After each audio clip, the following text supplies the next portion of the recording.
নমস্কার বন্ধুরা, আমার প্রিয় গল্পের আসরে আপনাদের স্বাগত।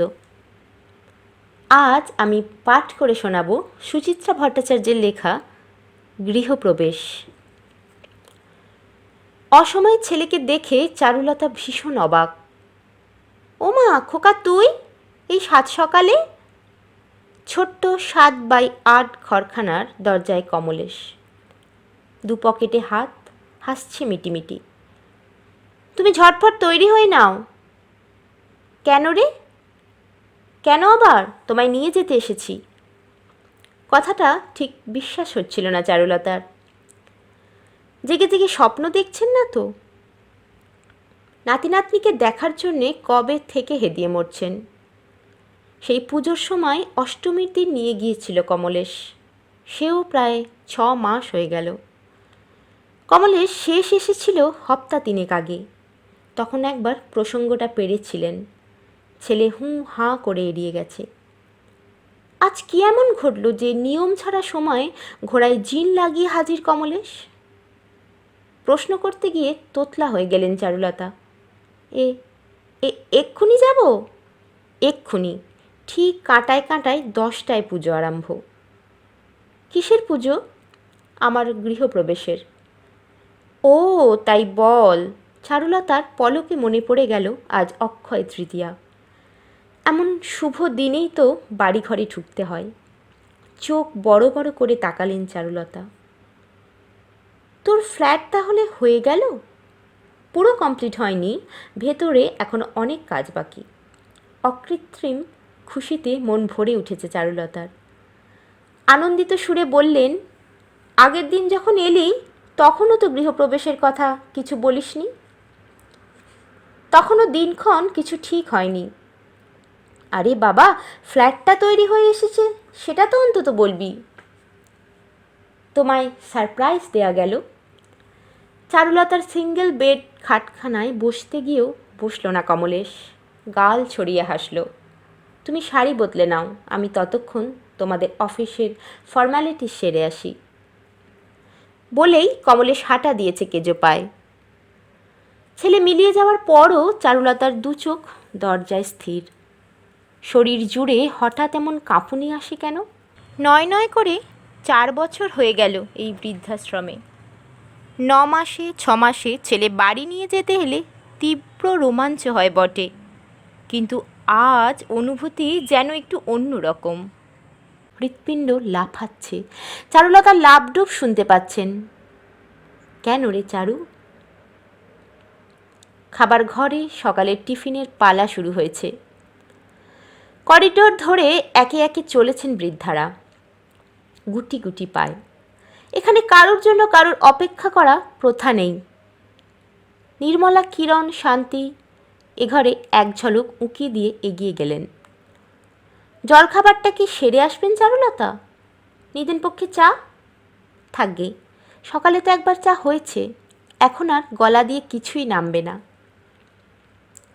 চারুলতার ঘরে আসবাব খুবই কম। দেওয়াল আলমারি, স্টিল র্যাক, এক সেট টেবিল চেয়ার, এক কোণে ঠাকুরের সিংহাসন, অন্য কোণে জলের কুঁজো আর খাট। ব্যাস, এতেই ঘর প্রায় সবটা জুড়ে গেছে। নড়াচড়ার বিশেষ জায়গা নেই। টানা দড়িতে শাড়ি, সায়া, গামছা। দেওয়ালে সিংহবাহিনীর ছবিওয়ালা এক পাতার ক্যালেন্ডার। মাথার দিকের দেওয়ালে সার সার বাঁধানো ফটো। মধ্য যৌবনে অবিনাশ, পাশে মোটামুটি সুশ্রী চারুলতা, অবিনাশের কোলে খোকা। চারুলতা আর অবিনাশের মধ্যিখানে বুলবুলি টুলটুলি। অবিনাশের একক ছবিও আছে একখানা, প্রৌঢ় বয়সের। শেষ বয়সে অবিনাশের আর ছবি তোলা হয়নি। এটারই একটা বড় কপি অবিনাশের শ্রাদ্ধের দিন কাজে লাগানো হয়েছিল।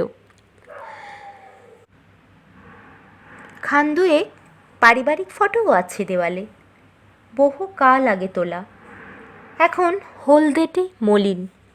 শ্বশুর শাশুড়ি, ভাসুর, দেওর, ননদ, বাবা মা, ভাই বোন এদের অনেকেই এখন পরপারে, একজন দুজন শুধু টিকে আছেন। ছবিগুলো অন্যমনস্ক চোখে দেখতে দেখতে মেঝেয় বসলেন চারুলতা। হাঁটু মুড়তে ইদানিং বড় কষ্ট হয়। তবু ঝুঁকে হেঁচড়ে হেঁচড়ে বার করলেন হলুদ রং ট্রাঙ্কখানা। নতুন কাপড় পরবেন কি আজ? পুজোর সময় বুলবুলি টুলটুলি খোকা সকলেই দেয় একটা করে। পড়ার উপলক্ষ আর আসে কই? আজ এমন একটা দিনে দুটো বেশি শাড়ি ব্লাউজের সঙ্গে নেবেন কি? এখনই বা কোনটা পরবেন? বুলবুলির শাড়িটাই বেশি মনে ধরল। নীল নকশাপার নরম জমি, এতেই বেশি আরাম হবে। শাড়িটা পরে নিয়ে ছোট একখানা ঝোলা ব্যাগও গুছিয়ে ফেললেন চারুলতা। কমলেশ এসে গেছে, ব্যাগ কাঁধে তুলে নিল। করিডোর ফাঁকা, খাবার ঘর থেকে মৃদু গুঞ্জন ভেসে আসছে। কমলেশের পিছু পিছু সিঁড়ির মুখে এসেছেন চারুলতা। সামনে হেমনলিনী। খপ করে হেমনলিনী চেপে ধরেছেন চারুলতার হাত। ভোর ভোর চললি কোথায় রে? হ্যাঁ? হেমনলিনী হোমের প্রবীণতম বাসিন্দা। চারুলতার চেয়ে ঢের বড়, প্রায় 90 ছুঁই ছুঁই। চোখ গেছে, কান গেছে, দেহ দুমড়ে জীর্ণ ধনুক। তবু সবার সব ব্যাপারে হেমনলিনীর কড়া খবরদারি। চারুলতা একটু গলা চড়িয়েই বললেন, নিতে এসেছে ছেলে, বাড়ি যাচ্ছি। মেলা? মেলা আবার কোথায় এখন? মেলা নয়, ছেলে। চারুলতা আরও গলা তুললেন, ছেলে নিতে এসেছে। চেঁচাচ্ছিস কেন? হেমনলিনীর স্বর ক্ষণক্ষণ করে উঠল। আমি কি কালা? ছেলে এসেছে এত শোনানোর কি আছে? যত্ত সব আদিক্ষেতা। হেমনলিনীর কথাবার্তার ধরনই এরকম, চ্যাটাং চ্যাটাং। বাসিন্দার কেউই হেমনলিনীকে বিশেষ পছন্দ করেন না। অন্যদিন হলে চারুলতাও হয়তো ঝেঁঝে উঠতেন। আজ কথা বাড়ালেন না। চিত্ত প্রসন্ন বলেই বুঝি মনে কিঞ্চিত মায়াও জাগল। আহা, কতকাল কেউ হেমদিদির খোঁজ নেয় না। ছেলে, ছেলের বউ, নাতি নাতনি কেউ না। অন্যের ঘরে আপনজন এলে হেমদিদির তো মনে লাগবেই। হেমনলিনীকে পেরিয়ে চারুলতা বৃদ্ধাশ্রমের বাইরে এলেন। সবে 9টা বাজে। এর মধ্যেই বৈশাখের সূর্য কি প্রখর। পৃথিবী যেন জ্বলন্ত উনুন।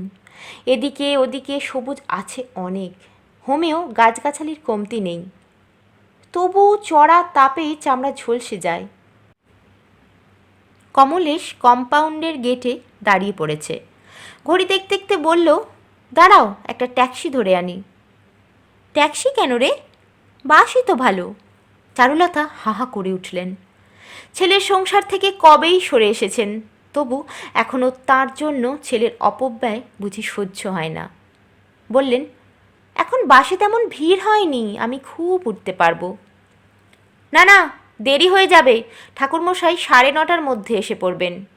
আমি না পৌঁছলে শিলার টেনশন শুরু করে দেবে। বৌমার তো সবেতেই টেনশন। বলতে গিয়েও কথাটা কোত করে গিলে নিলেন চারুলতা। কলে জল আসতে 5 মিনিট দেরি হলে টেনশন, আকাশে মেঘ করলে টেনশন, ছেলে ঠাকুমার হাত ধরে পার্কে গেলে টেনশন, এমনকি কমলেশ মার কাছে বসে বেশিক্ষণ কথা বললেও টেনশন হয় শিলার। সংসারে ওই নিয়ে কম অশান্তি গেছে? ওসব স্মৃতি শুভদিনে মনে না আনাই ভালো।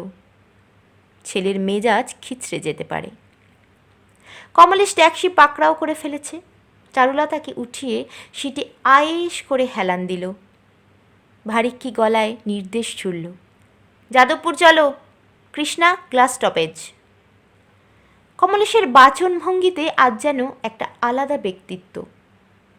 ব্যক্তিত্ব নাকি পরিপূর্ণতা, প্রাপ্তির, সুখের? চারুলতা আর চোখে দেখছিলেন ছেলেকে। এই সেই খোকা যে ছোটবেলায় মাকে পাশে না পেলে মার শাড়ি বুকে আঁকড়ে ঘুমোতো। মা যেখানেই যাক ছেলে ল্যাংবোট। 2 মেয়ে হওয়ার প্রায় 8 বছর পর ছেলে। অবিনাশও খোকা বলতে অজ্ঞান ছিলেন। সেই ছেলে চোখের সামনে হামা টানল, হাঁটতে শিখল, কথা বলল, স্কুল গেল। কলেজ পাশ করল। সময় কি দ্রুত ছুটে পালায়। দেখ না দেখ, সেই খোকাই কখন শিলার স্বামী, রিন্টু মিন্টির বাবা, একটা সম্পূর্ণ স্বতন্ত্র অস্তিত্ব। দেখ না দেখ, খোকার সংসারে চারুলতা নিজেই কখন বাড়তি, ফালতু। কমলেশের চোখ জানলার বাইরে। চারুলতা মৃদু স্বরে প্রশ্ন করলেন, হ্যাঁ রে খোকা? বললি ফ্ল্যাটের কাজ এখনো পুরো হয়নি, এখনই গৃহপ্রবেশ করছিস যে? কমলেশ ফিরল। উপায় ছিল না মা, কাহাতক আর বাড়ি ভাড়া গুনব, এদিকে ফ্ল্যাটের লোনও কাটা শুরু হয়ে গেছে। 2 ধাক্কায় একেবারে জেরবার অবস্থা। ঢুকে গিয়ে এবার আস্তে আস্তে ফ্ল্যাটের ফিটিংসগুলো করব। ঢুকে পড়লে বাকি কাজ শেষ হওয়ার অসুবিধা হবে না? তা হোক, টাকাগুলো তো বাঁচুক। হিসেব করে দেখলাম সংসারের কোনো খরচই তো কার্টেল করতে পারবো না, মাত্র ওই ভাড়াটুকুনি যা। কথাটায় চারুলতা ঈষৎ সংকুচিত বোধ করলেন। ছেলে হয়তো কিছুই ভেবে বলেনি, তবু কোথায় যেন কাঁটা ফোটে। বৃদ্ধাশ্রমে মাস মাস 650 করে পড়ে। চারুলতা উইডো পেনশন পান 700। হোমের খরচ মেটানোর পর হাতে কিছু থাকে না। প্রতি মাসে তাই হাতে 100 করে দেয় কমলেশ। চারুলতার প্রবল আপত্তি ছিল, নিতে চাননি। কমলেশের মুখ ভার হয়েছিল বলে শেষমেশ আর আপত্তিটা ধোপে টেকেনি। এখন টাকাটা প্রায় বরাদ্দের মতো হয়ে গেছে। যে কটা খরচ কমানো যাবে না কিছুতেই, তার মধ্যে কি খোকা এই টাকাটাও ধরল? কমলেশ রুমালে চশমার কাঁচ মুছছে। টেরিয়ে দেখল মাকে। তোমার শরীর এখন কেমন আছে মা? ঠিকই আছে। হোমে ডাক্তার রেগুলার আসছেন? আগের দিন বললে ডাক্তার ছুটি নিয়েছেন। ছুটি নেননি, ওরই একটু শরীরটা। এখন তো আবার প্রত্যেক রোববার ঘুরে যাচ্ছেন। তোমার হাঁটুর ব্যথা কেমন? ও তো বয়সের সঙ্গী, আছে। 4 তলায় উঠতে পারবে তো? কষ্ট হবে না? কষ্ট? বুকের ভিতর দিয়ে একটা চোরা বিষাদের স্রোত শিরশিরিয়ে বহে গেল চারুলতার। মার হাঁটুর কষ্টের খোঁজ নেয় ছেলে, মনও কষ্ট বোঝে না। স্মিত মুখে চারুলতা বললেন, তুই করেছিস, আমি 4 তলায় উঠতে পারবো না? তোর বাবার কত সাধ ছিল একটা বাড়ি করার।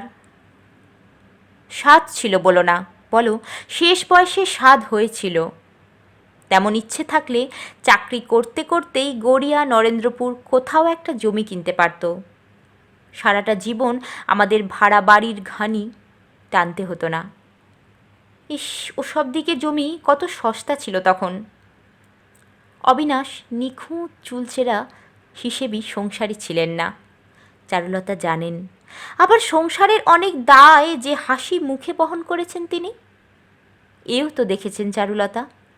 3 বোনের বিয়ে দিয়েছেন। ছোট ভাই বহুকাল অবধি ফ্যাফ্যা করে ঘুরত, তার মধ্যেই বিয়ে করে ফেলল। তার সংসারও টেনেছেন। নিজের 2 মেয়েকে ভালো ঘরে পাত্রস্থ করেছেন। রিটায়ার করার আগে পর্যন্ত কি আপন আশ্রয়ের কথা ভাবার অবকাশ পেয়েছিলেন অবিনাশ? অবশ্য খোকা বলতেই পারে, এর মধ্যেও তো অনেকে অনেক কিছু করে ফেলে। ধার দেনা করে, পেটে কিল মেরে, ছেলে মেয়েদের হীন দশায় রেখে, অথবা চুরি বাটপারি করে। কোনোটাই করতে পারেনি বলেই তো তার মৃত্যুর পর 37-এর বি নগেন রায় লেনের 2 কামরার ভাড়া বাড়িটা একদিন বড় বেশি ছোট ছোট ঠেকতে লাগলো কমলেশ আর শিলার। রিন্টু মিন্টি বড় হচ্ছে, তাদের পড়াশুনোর জায়গা নেই। একটা ঘর মার দখলে, একটা ঘরে নিজেরা। বাইরের লোক এলে বসানো যায় না। কত রকমের ক্ষোভ, কত বিরক্তি। অথচ সেই বাড়িতে কত কাল তারা দাদুর 10 মতো 8-9টি প্রাণী একসঙ্গে থেকেছে। যাকে যাক, স্বামীর অদূরদর্শিতার গুণগার দিতেই না ছেলের দুর্বল কণ্ঠের প্রতিবাদ অগ্রাহ্য করে মান থাকতে থাকতে পালিয়ে এলেন চারুলতা। মা ছেলে নিশ্চুপ। খুচরো খাচরা জ্যাম ঠেলে ঠেলে এগোচ্ছে ট্যাক্সি। বেহালা থেকে যাদবপুর কতটুকুই বা পথ। এটুকু রাস্তা পেরোতে ঝাড়া ৪৫ মিনিট লেগে গেল। সরু গলি দিয়ে ঢুকলো ট্যাক্সি। থেমেছে সদ্য প্লাস্টার করা ৪ তলা এক ফ্ল্যাট বাড়ির সামনে। জানলা দিয়ে মুখ বাড়ালেন চারুলতা। বাহ, এ তো বেশ সুন্দর বাড়ি রে। ওই আর কি, কোনো মতে একটা মাথা গোজার ঠাঁই হলো। ২ তলা ৩ তলাই তো বেশ ছিল, ৪ তলা নিতে গেলি কেন? সব কি নিজের ইচ্ছে হয় মা? গেট ঠেলে বাড়িটায় ঢুকলো কমলেশ। অর্ধসমাপ্ত সিঁড়ি বেয়ে উঠছে। কোঅপারেটিভ করে ফ্ল্যাট, লটারিতে যার ভাগ্যে যে তলা জুটেছে। এমনি অবশ্য ভালোই হয়েছে, স্কোয়ার ফিটে ২৫ টাকা ছাড় পেয়েছি। ৬৫০ স্কোয়ার ফিটে প্রায় ১৬,০০০ টাকা বাঁচল। কম কি বলো? হিসেব নিকেশ কিছু না বুঝেই ঘাড় নাড়লেন চারুলতা।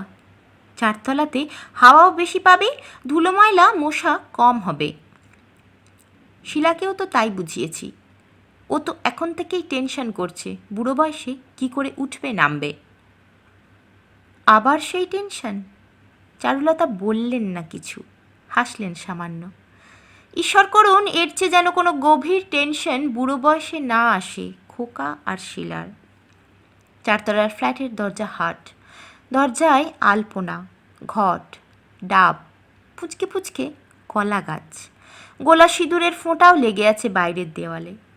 শুভকর্মের প্রতীক। ঢুকেই একটা বড় মতন জায়গা, আসবাবহীন, সেখানেই পুজোর আয়োজন। পিতলের থালায় কাঠের রেকাবিতে সাজানো হয়েছে উপচার। হাঁটু গেড়ে বসে তদারকি করছে শিলা। ঠাকুরমশাই ফর্দ মিলিয়ে মিলিয়ে জিনিস দেখছে, তাকে শিলা বলছেও কী সব। তার পরনে আজ লাল পাড় গরদ, কপালে সিঁদুরের চাকার টিপ, ভেজা চুল পিঠে ছড়ানো। শিলার পাশটিতে একটি মেয়ে। আগে একবারই মাত্র মেয়েটিকে দেখেছেন চারুলতা, সম্ভবত শিলার ভাইয়ের বউ। ঠাকুমাকে দেখা মাত্র কোত্থেকে যেন ছুটে এলো রিন্টু মিন্টি। তাদের মাথায় আলগা হাত বোলালেন চারুলতা। নাতি নাতনিকে ছুঁলেই কেমন যেন শিহরণ জাগে বুকে, চিনচিন করে সুখ দুঃখও। দেওয়াল ঘেঁষে গোটা কয়েক ডেকোরেটরের চেয়ার, বোধহয় অতিথি অভাগতদের জন্য। নিজেই চেয়ার টেনে একপাশে বসেছেন চারুলতা। শিলারা কাজ ফেলে উঠে এলো। বউটি ঢিপ করে প্রণাম করল চারুলতাকে। সস্নেহে চারুলতা বউটির চিবুক ছুলেন। অরুণ কোথায়? তাকে যে দেখছি না। কী সব যেন নিতে গেল, এক্ষুনি এসে যাবে। শিলা ব্যস্ত সমস্ত মুখে বলল, মা, আপনার আসতে কষ্ট হয়নি তো? কিসের কষ্ট? না মানে এই রোদ্দুর, সিঁড়ি বেয়ে এতটা ওঠা। না রে মা, আমি ঠিক আছি। চারুলতা নরম হাসলেন। তোমাদের পুজোর জোগাড় আর কত বাকি? হয়ে গেছে, আপনার ছেলে বসলেই শুরু হয়ে যাবে। বলতে বলতে কমলেশকে তাড়া লাগালো শিলা। দাঁড়িয়ে রইলে কেন? যাও, প্যান্ট শার্ট ছেড়ে কোড়া ধুতিটা পরে এসো। ঠাকুরমশাইকে জিজ্ঞেস করে নাও কি কি করতে হবে। দেওয়াল থেকে হালকা একটা চুনের গন্ধ উঠছে। চুন না অন্য কিছু, বেশ ছাঁচালো, নাকে লাগে। দিব্যিতে ঝকঝক করছে দেওয়াল। এর ওপরেও রং চড়বে? এই মুহূর্তে চারদিক বড় বেশি উজ্জ্বল। নগেন রায় লেনের বাড়িটা এখনো রক্তমজ্জায় মিশে আছে। নতুন ফ্ল্যাটটাকে কেমন অনাত্মীয় লাগে, অচেনা অচেনা। যেন এ ফ্ল্যাট নিজের ছেলের নয়, নেহাতি কোনো আধা পরিচিত মানুষের ঘরে ঢুকে পড়েছেন চারুলতা। চারুলতা আঁচলে ঘাম মুছলেন। নতুন বাড়িতে বেশি উত্তাপও থাকে কি? রিন্টু মিন্টি খুরখুর করছে এদিক ওদিক। শিলা পাশে এসে বসল। গরম লাগছে মা? তেমন কিছু না, তোমাদের কি সাহায্য করব কিছু? তোমাদের শব্দটা অজান্তেই বেরিয়ে এসেছে মুখ থেকে। শিলা অবশ্য খেয়ালই করল না। বলল, আপনাকে আজ কিছু করতে হবে না মা, আপনি বিশ্রাম নিন। বুলবুলি টুলটুলিরা কেউ আসবে না? ছর্দিরা আজ খুব ব্যস্ত, ছর্দির ভাসুরের মেয়েকে আজ দেখতে আসবে। বড়দি জামাইবাবুরা হয়তো বিকেলে। বড় জামাইবাবুর সামনে রিটায়ারমেন্ট, এখন নাকি একদিনও অফিস কামাই করা মুশকিল। মেয়েদের অনুপস্থিতির কারণগুলো মোটেই চারুলতার বিশ্বাসযোগ্য মনে হলো না। দুই মেয়ের কেউই শিলার ওপর প্রীত নয়, চারুলতা জানেন। মনে মনে একটু হতাশ হলেন চারুলতা। মেয়েদের সঙ্গে দেখা হলে একটা অন্য ধরনের ভালো লাগার অনুভূতি হয়। শিলা নিজেই বলে চলেছে, নম করে সারছি মা, বড় অনুষ্ঠান কিছু করলাম না। কেন করব বলুন? রাজ্যের খরচা বাকি এখনো, এই লাগাতে হবে, ওই বানাতে হবে। এখন কি আর অপচয় করার সময়? তাও তো নয় নয় করে 30-32 জন হয়ে গেল। আপনার ছেলে 2-4 জন বন্ধুকে বলল উইথ ফ্যামিলি। এদিক থেকে আমার বোন ভগ্নিপতিরাও আসবে। পাশের ফ্ল্যাটের ভদ্রলোকদেরও বললাম, ওরাই তো এখন থেকে আমাদের প্রতিবেশী। যেচে কারেন্টের লাইন দিল আজ। আপনার ছেলের খুব ইচ্ছে ছিল ঠাকুর এনে রান্না করার, আমি নিষেধ করলাম। ক্যাটারারকে বলা আছে ঠিক 12টার সময় সব রেডি করে নিয়ে চলে আসবে, ব্যাচ ধরে ধরে খাইয়ে দিয়ে যাবে। চারুলতার গা ঘেঁষে দাঁড়িয়েছে রিন্টু মিন্টি। রিন্টু ফুট কেটে উঠল, জানো ঠাম্মা, বাবা আর মা কদিন এখন রাতে এখানে থাকবে, এই ন্যাড়া বাড়িতে। হি হি, শীতলপাটি আর তোষক এনেছে মা, তাই পেতে শোবে। একদা মুখর শিলার মুখে সলজ্জ হাসি। গৃহপ্রবেশের পর নাকি বাড়ি ফাঁকা রাখতে নেই, তেরাত্রির জোরে থাকতে হয়, এতেই নাকি মায়া বসে। তাই বুঝি? হ্যাঁ মা, নিয়ম। 3 রাত বাস করে আমরা ও বাড়ি ফিরে যাব, তারপর মালপত্তর নিয়ে পাকাপাকিভাবে। কমলেশ ধুতি পরে এসে গেছে। ঠাকুরমশায়ের সমীপবর্তী হওয়ার আগে বলল, কি ভ্যাজরং ভ্যাজরং করছো? মাকে ফ্ল্যাটটা আগে ভালো করে দেখিয়ে দাও। শিলা অপ্রস্তুত মুখে চেয়ার ছাড়ল। ও হ্যাঁ হ্যাঁ, আসুন মা। মিন্টির হাত ধরে পুত্রবধূর পিছু পিছু গেলেন চারুলতা। আবার বুকে লাবডুব ধ্বনি, অকস্মাৎ শ্বাস চেপে নিজেকে সুস্থির রাখার চেষ্টা করে চলেছেন। প্রথম ঘরটায় ঢুকে শিলা পেশাদার গাইডের মতো বলল, এইটা 11x10, আমাদের রুম। ওই দেখুন, পূব দিক পুরো খোলা, ওদিকের ব্যালকনিতে দাঁড়ালে কত দূর অবধি দেখতে পাওয়া যায়। ব্যালকনিটা ছোট হলো, 5x3। আপনার ছেলের তো খুব টবে বাগান করার শখ, ওখানেই কোনো মতে। এবার পাশের ঘর, শিলার ধারা বিবরণী চলছে। এটা রিন্টু মিন্টির জায়গা, দুখানা সিঙ্গেল খাট পড়বে এ ঘরে, সঙ্গে আলমারি, চেয়ার, টেবিল, বুক র্যাক। রান্নাঘরও দেখলেন চারুলতা, পরিপাটি বন্দোবস্ত, গ্যাস রাখার জায়গা, সিঙ্ক, বেসিন। দেওয়ালে প্লাইউডের তাকও আছে কৌটো কাটা রাখার জন্য। বাথরুম তেমন বড় নয়, তবে সাহেবি সিস্টেম। মাথায় লফট আছে, পুরনো ভাঙা তুলে রাখা যাবে। শিলার ফ্ল্যাট পরিভ্রমণ শেষ, আবার চেয়ারে বসেছেন চারুলতা। শিলার ঘাম ঘাম মুখ তেল তেল করছে সুখে। উদ্গ্রীব সুখে জিজ্ঞেস করল, কেমন দেখলেন মা? চারুলতা বড় করে ঘাড় হেলালেন, খুব ভালো। ছেলে মেয়ে দুটোর ঘরটা তেমন বড় হলো না। তবে ড্রয়িং ডাইনিং খুব খারাপ হয়নি, তাই না? 16x10। ভাবছি খাবার জায়গা আর বসার জায়গার মধ্যিখানে একটা পর্দা টাঙিয়ে দেব। ওই যে একরকম প্লাস্টিকের বেরিয়েছে না, ট্রান্সপ্যারেন্ট, প্রাইভেসিও থাকবে, আবার পর্দা সরিয়ে দিলে একদম খোলামেলা। আইডিয়াটা খারাপ মা? না, ভালোই তো। ফ্ল্যাটটা কি খুব ছোট হলো মা? আছি তো আমরা মোটে 4 জন, মোটামুটি কুলিয়ে যাবে না?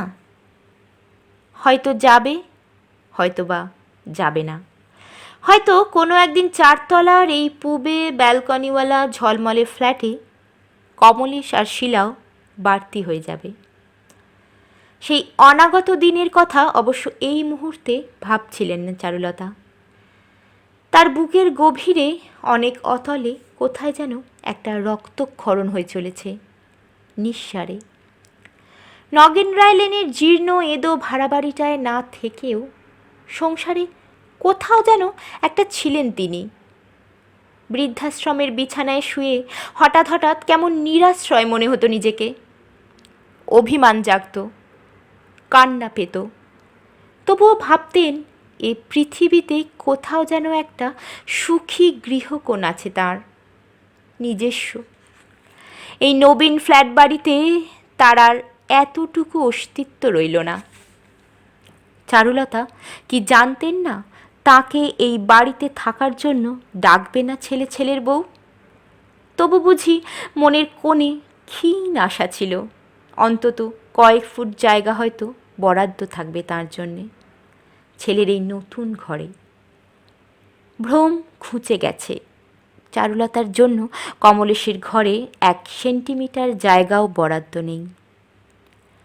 কমলেশ ঠাকুরমশাইয়ের পাশে। পঞ্চপ্রদীপ জ্বালিয়েছে ঠাকুরমশাই, চারুলতার কেনা পঞ্চপ্রদীপ। এক দৃষ্টে জ্বলন্ত পঞ্চপ্রদীপের দিকে তাকিয়ে থাকতে থাকতে আগুনের শিখা ঝাপসা ক্রমশ। চোয়ালে চোয়াল কষলেন চারুলতা। ছেলের শুভ কাজের দিন মাকে চোখের জল ফেলতে নেই। চারুলতার হৃৎপিণ্ডের লাবডুব মরে এলো। খাওয়া দাওয়ার পাট চুকলো প্রায় 2টোয়। একটুকুন জিরিয়ে নিয়ে বিকেল বিকেল বেরিয়ে পড়লেন চারুলতা।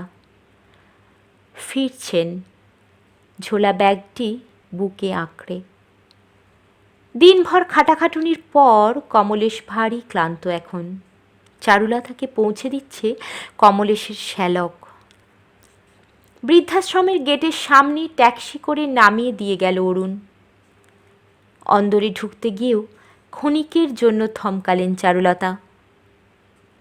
দিনের শেষ আলোমাখা সাদা বিল্ডিংখানা দেখছেন নির্নিমেষ। 4 বছরে তেরাত্তিরের পালা সাঙ্গ হল। আজ চারুলতার পাকাপাকি গৃহপ্রবেশ এই বৃদ্ধাশ্রমে। আপনারা এতক্ষণ শুনছিলেন সুচিত্রা ভট্টাচার্যের লেখা গৃহপ্রবেশ।